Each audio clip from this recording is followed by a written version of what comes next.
So I'll open up with the question to you. You've actually implemented artificial intelligence in your health system.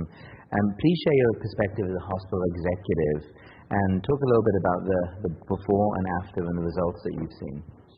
So, AI used to support healthcare, and now I think it's transforming it. Healthcare, if anybody knows anything about it, we've been slow to adopt a lot of different things. We do a lot of things manually still.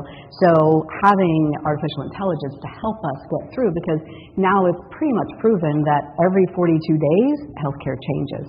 In 5 years, every 30 days it will change. So having our practitioners be able to keep up with that pace of change is huge. So having something like this, or having something, that we can continue to utilize so our practitioners don't get burnt out with trying to keep up with everything is important. So what we were able to do is implement in our 8 facilities this AI. The original component, and I believe we were the first in Florida to have it. We're still competing with Miami as to which facility had it. But anyway, so we were able to implement it, and what that did clinically was huge.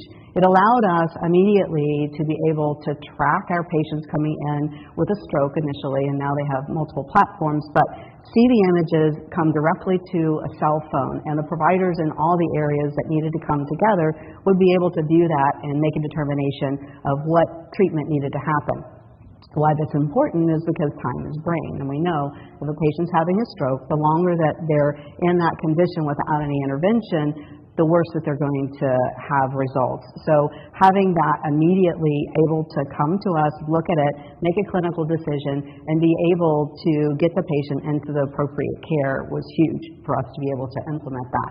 And having, whether or not the patient's getting treatment in the one main campus, we have what's called comprehensive stroke centers, and we have primary stroke centers.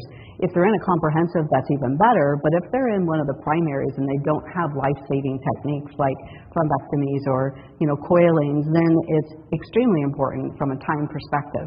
So we were able to look at those other facilities and get them to the appropriate facility fast, notify the team, so the team's already there when the patient gets there. So that was huge in terms of being able to decrease our times, increase the patient outcomes, and save a lot of lives with